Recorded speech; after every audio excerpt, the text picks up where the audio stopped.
मित्रों नमस्कार। अपने बीच भारतीय जनता पार्टी के माननीय राष्ट्रीय प्रवक्ता और सांसद डॉक्टर सुधांशु त्रिवेदी जी आपको संबोधित करेंगे। भ्रष्टाचार का दंश झेल रहे दिल्ली के भारतीय जनता पार्टी के प्रदेश अध्यक्ष माननीय वीरेंद्र सचदेवा जी भी आपको संबोधित करेंगे। मेरा विनम्र निवेदन है माननीय सुधांशु जी से कि आपको संबोधित करें।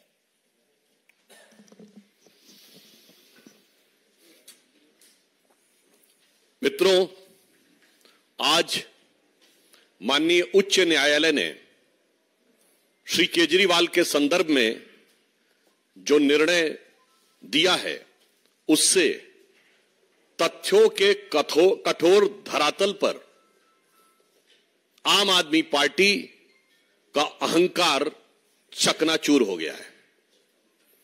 स्वघोषित कट्टर ईमानदार का किरदार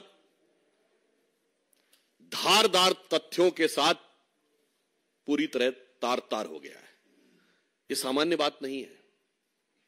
देखिए, जिस प्रकार से उन्होंने जमानत के लिए नहीं, ये बात हम ऐसे नहीं कह रहे हैं, उन्होंने तो सीधे सीधे अपनी अभिरक्षा को ही यानी अपनी हिरासत को ही चुनौती दी थी। अहंकार यह था कि मुझे छूट नहीं चाहिए, मुझे दूसरे को गलत साबित करना, इसलिए मैंने कहा कि वह अहंकार चूर चूर हो गया है। क्योंकि माननीय न्यायालय ने जो अभी मीडिया में प्राप्त सूचना उसके अनुसार यह बिंदु स्पष्ट कहा है, court clarifies that the petition is for deciding the arrest is illegal।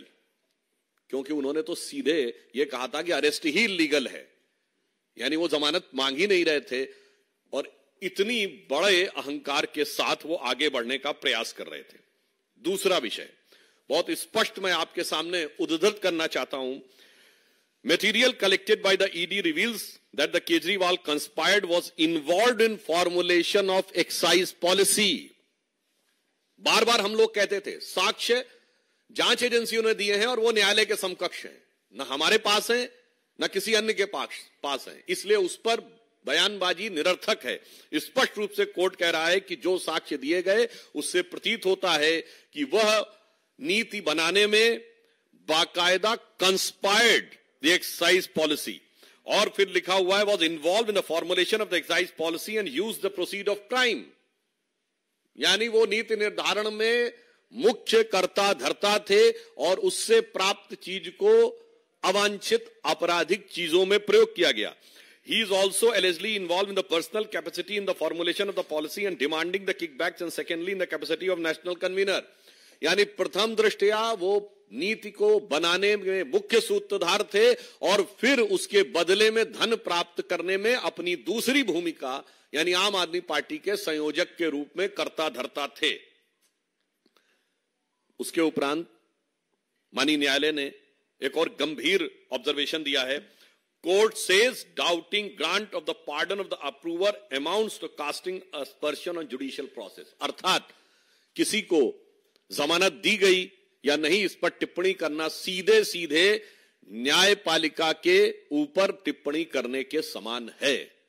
भाई अगर आप देखें तो इसी आधार के ऊपर अभी संजय सिंह जी को तो बेल मिली है। आप इस ढंग से राजनीतिक आधार के ऊपर कोर्ट के निर्णयों के ऊपर समीक्षा, आक्षेप और कटाक्ष नहीं कर सकते। इसके आगे और स्पष्ट रूप से कहा गया है, who gives ticket for contesting election and who purchases electoral bond is not the concern of the court.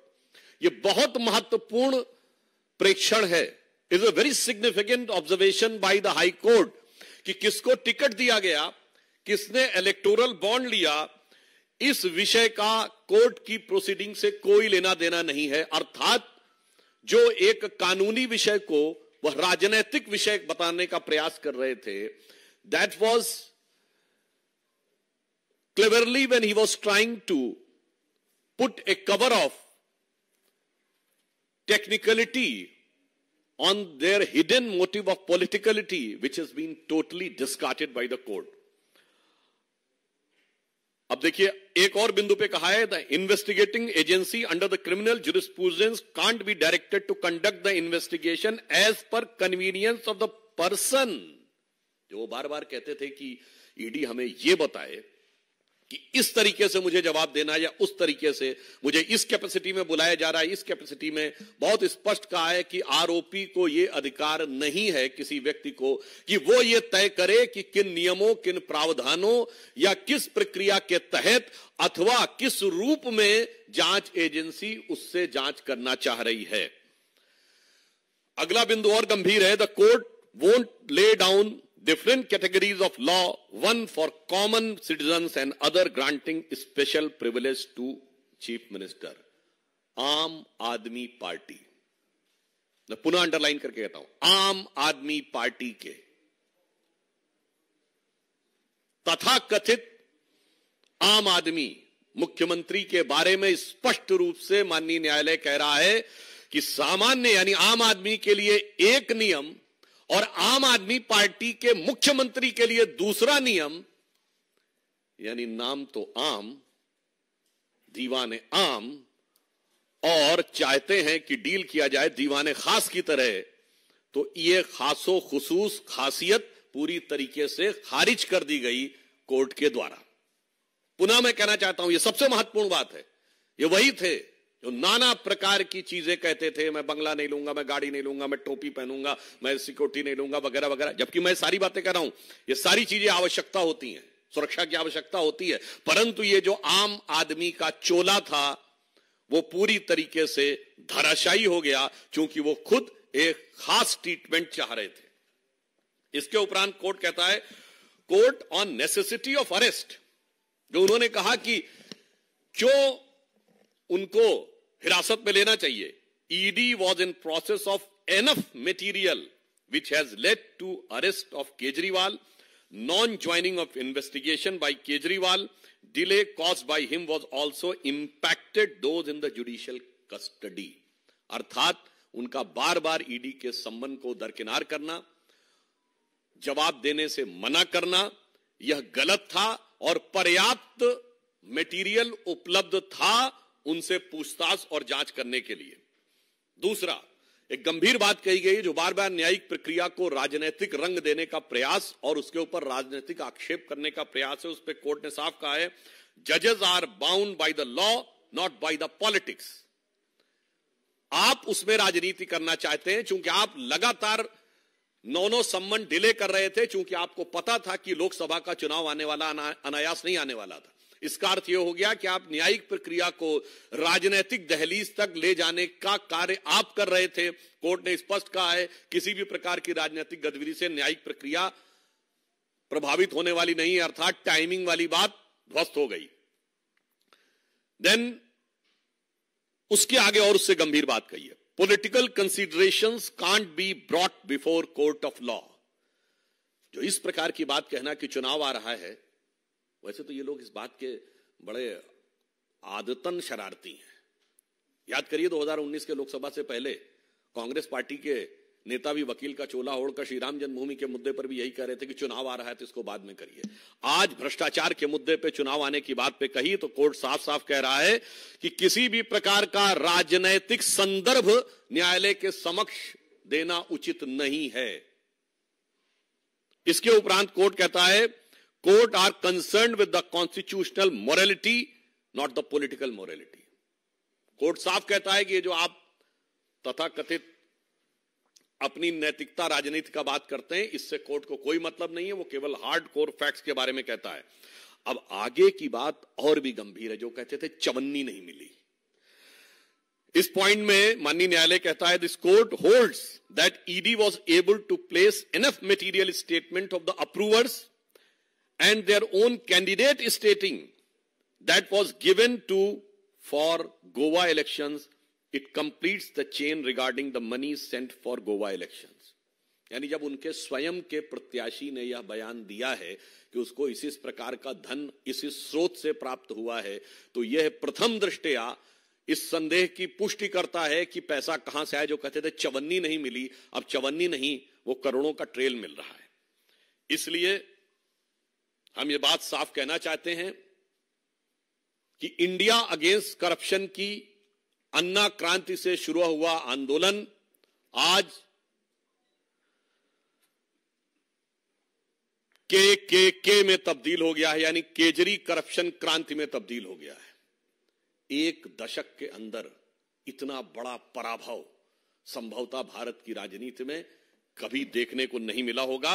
और इसी के साथ एक बात और साफ हो गई है कि ये तथाकथित इंडी गठबंधन के नेताओं ने उसी रामलीला मैदान में जहां इंडिया अगेंस्ट करप्शन की क्रांति हुई थी, वहां जिस करप्शन को लेकर रैली की थी, अब साफ हो गया कि केजरीवाल जी विगत 30-35 वर्षों से जेल के अंदर बाहर जाने का जो क्रम चल रहा था, वो तमाम नेता श्री लालू प्रसाद यादव जी से लेके शिबू सोरेन जी से लेके डीएमके के नेता करुणानिधि कनिमोझी ए राजा से लेके अन्य नेताओं से रत्ती भर भी अलग नहीं हैं। न्यायिक दृष्टि से वो ठीक उतने ही दोषी हैं जितने नेताओं के साथ आज खड़े थे। तो आप सोचिए वो कहां से कहां खड़े हो गए। और उससे ज्यादा गंभीर बात यह है, आज आपने देखा कि तृणमूल कांग्रेस के सांसद जो कि पश्चिम बंगाल में हुई हिंसा को कवर फायर देने के लिए चुनाव आयोग के पास गए थे, तो उनको बचाने के लिए ये मौसेरे भाई आम आदमी पार्टी वाले उनको कवर फायर देने के लिए गए थे। अर्थात इन पार्टियों का चेहरा और चरित्र पूरी तरीके से उजागर हो गया है, जब यह साफ साफ कहा जा सकता है कि आज जो कुछ हुआ है इसने भारत की राजनीति में जन सामान्य के लिए और भारत के प्रबुद्ध नागरिकों के लिए एक प्रश्न छोड़ा है कि कई बार ये नई राजनीति के प्रयोग का छलावरण लेकर जो लोग आते हैं, उनकी अंदरूनी हकीकत क्या होती है, यह पूरी तरीके से आज साफ साफ सबके सामने आ गया है। अब स्पष्ट रूप से इस विषय को लेकर, क्योंकि श्री केजरीवाल जी दिल्ली के मुख्यमंत्री हैं, तो इस संदर्भ में हमारे साथ सचदेवा जी जो दिल्ली के प्रदेश अध्यक्ष हैं, वो इस संदर्भ में अपना विचार रखेंगे। धन्यवाद भाई साहब। भूल गए केजरीवाल कि जिंदगी में जब आप चोरी करते हैं तो उससे कई गुना ज्यादा आपको उसी जिंदगी में चुकाना पड़ता है। आज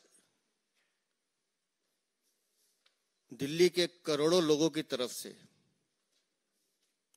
हर दिल्ली वाला एक ही सवाल पूछ रहा है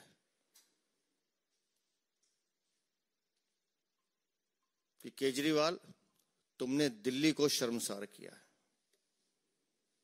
एक दिल्ली वासी होने के नाते ये दर्द हमारे दिल में झलकता है कि जो दिल्ली देश की राजधानी है, जो दिल्ली पूरे विश्व में, पूरे भारत में सबके आकर्षण का केंद्र है, वो दिल्ली आज इसलिए कलंकित है क्योंकि उस कलंक की गाथा अरविंद केजरीवाल ने लिखी है। दिल्ली को लूटने का काम किया है।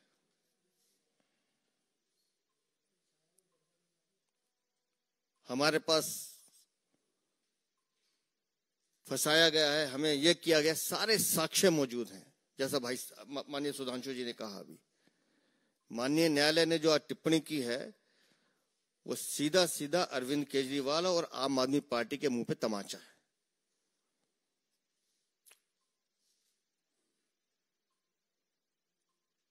इनके कारनामों ने दिल्ली को शर्मसार किया है।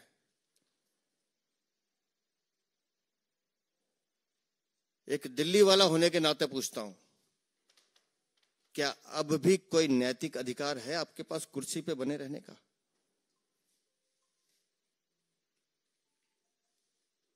आज जिस तरह से माननीय न्यायालय ने पूरा सच आप सबके सामने रख दिया है, उसके बाद कोई नैतिक अधिकार है आपके पास कि आप कुर्सी पे बने रहें?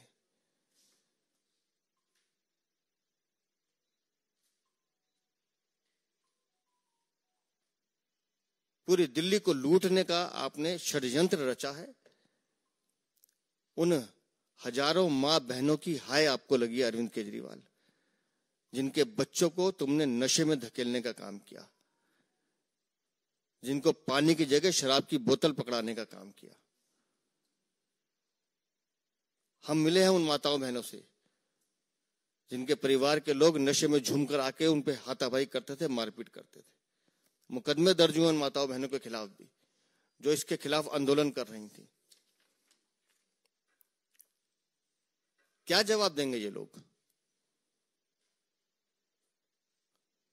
बार बार चिल्लाने से, बार बार झूठ बोलने से झूठ सच नहीं बनता। ये बात आम आदमी पार्टी के सारे प्रवक्ता समझ लें।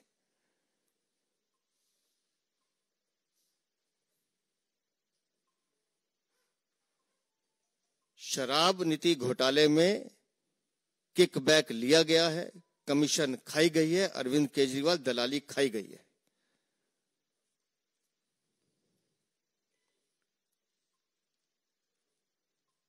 हर बार माननीय न्यायालय की टिप्पणी पर जिस तरह से ये लोग बयानबाजी करते थे, आज उसका भी पटाक्षेप हो गया।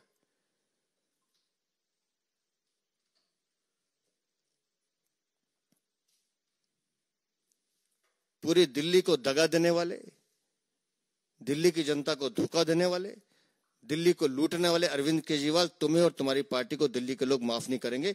ये बात हम 100% कह सकते हैं। मैं दिल्ली की जनता का दर्द समझता हूं।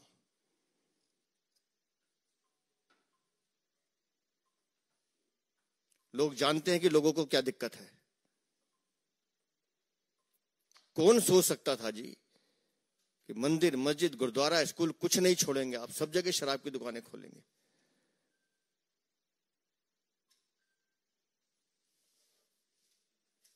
हम सब ने पढ़ा है, महात्मा गांधी लिख के गए कि शराब शरीर और आत्मा दोनों का नाश करती है। अरविंद केजरीवाल, इस शराब ने तुम्हारे शरीर का, आत्मा का और तुम्हारे चरित्र का भी नाश किया है। तुमने दिल्ली के विकास को भी रोका है, दिल्ली के विकास का भी नाश किया है। ये दिल्ली वाले तुम्हें कभी माफ नहीं करेंगे।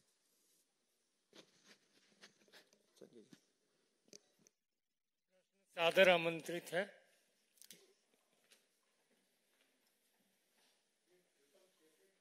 नीरज पांडे जी।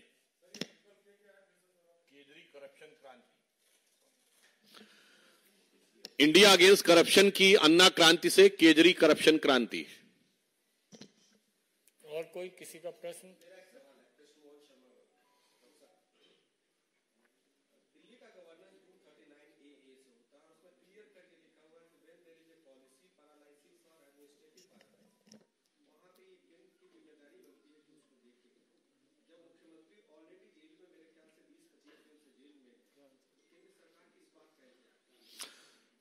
पहले तो इसके दोनों उत्तर देता हूं, नैतिक और संवैधानिक।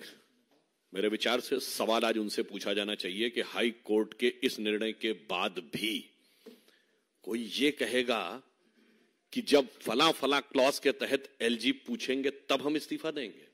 ये वो जो कहते थे आरोप लगते इस्तीफा दो, आज कहते हैं हाई कोर्ट से निर्णय के बाद भी इस्तीफा न दो।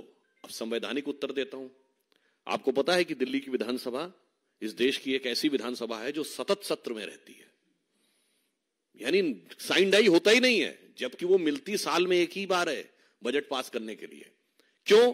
क्योंकि अगर साइन डाई कर देंगे यानी सत्रावसान कर देंगे तो उपराज्यपाल से नए सत्र को दोबारा प्रारंभ करने के लिए अनुमति लेनी पड़ेगी।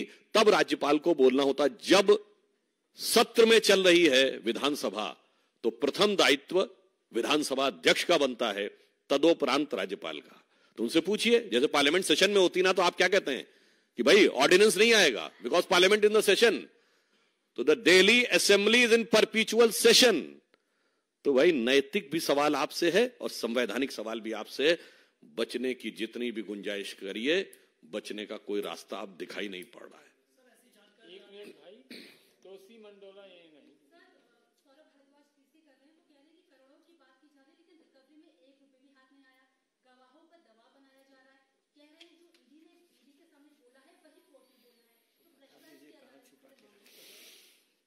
देखिए, कोर्ट ने आज बहुत स्पष्ट कहा है कि जो बयान दिए गए हैं वो कोर्ट के सामने दिए गए बयान है, तो वो पूरी तरीके से वैलिड है। और पुनः मैं कह रहा हूं, यही सब तो बातें कहते थे। अभी जो मैंने आपको ऑब्जर्वेशन सुनाया उसमें क्या है कि उनका कहना है कि they are having enough evidence, यानी पर्याप्त साक्ष्य और मटेरियल मौजूद है इस बात पर विश्वास करने के लिए कि वो इन्वॉल्व थे। और कहां रखा है उस पर तो मैं कहना चाहूंगा यही तो पता लगाना है। क्योंकि मैं ऑन द मतलब एक दूसरे ढंग से कहूं, टीवी पर आकर यह कहा गया था ना कि केजरीवाल जी जेल में चले गए, उनका शरीर जेल में है पर आत्मा आप लोगों के साथ है। मुझे लगता है हो सकता है वो आत्मा तो उस पैसे की रक्षा तो नहीं कर रही है आसपास कहीं, जिसकी वजह से उस तक पहुंचना थोड़ा मुश्किल नजर आ रहा है।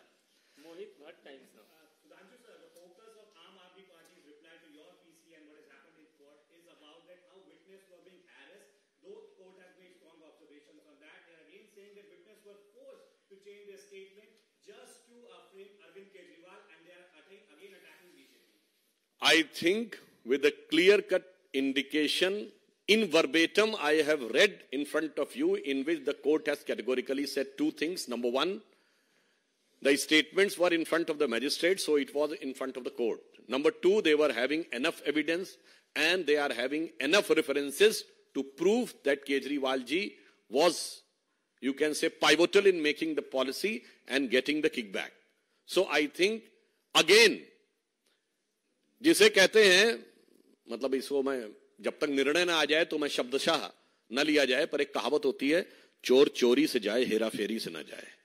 तो मुझे लगता है कि आम आदमी पार्टी को अब कम से कम इस निर्णय के बाद इस प्रकार के अनर्गल बयान देने से बाज आना चाहिए।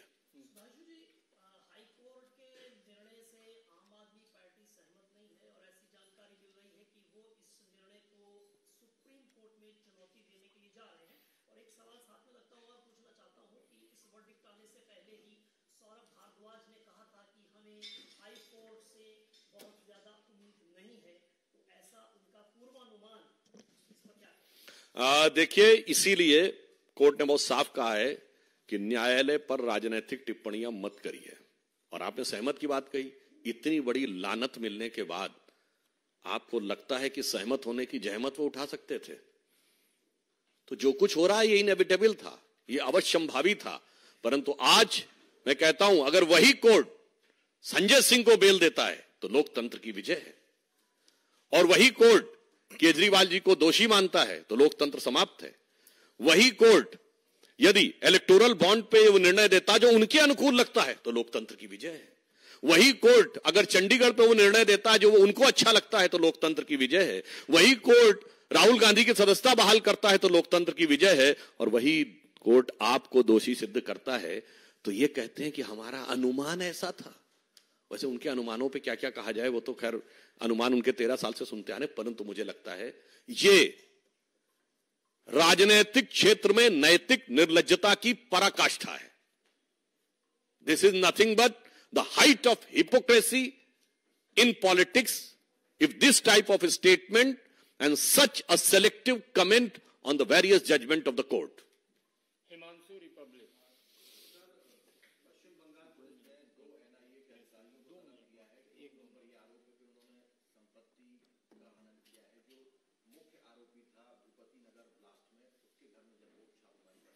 देखिए, जो पश्चिम बंगाल में घटना है वो बहुत दुखद और गंभीर है।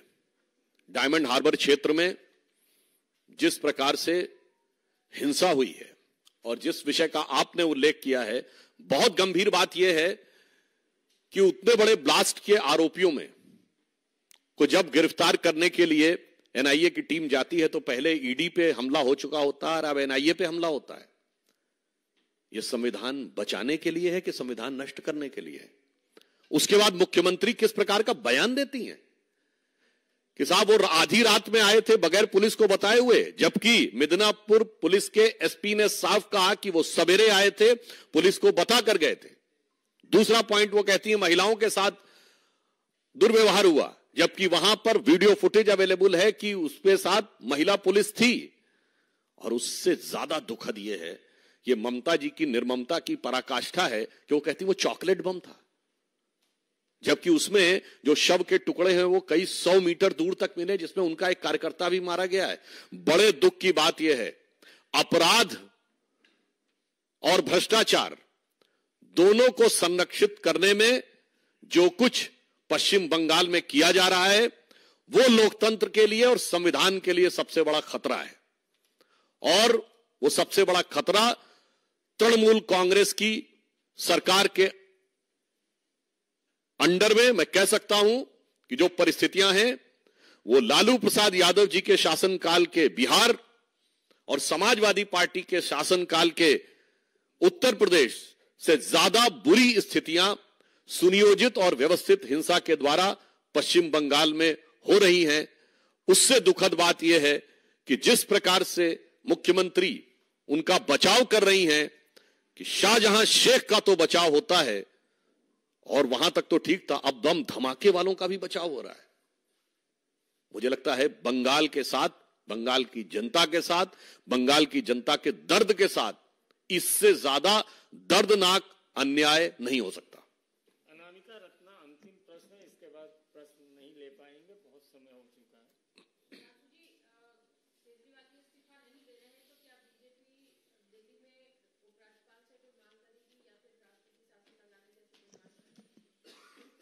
निर्णय अभी अभी आया है, जरा देखें तो कि अभी उनके मन में क्या है। मतलब उनके दिल की हसरत में अभी अपनी कितनी और फजीहत कराना लिखा है, जरा इसका नजारा कर लें, उसके बाद आगे का निर्णय लिया जाएगा।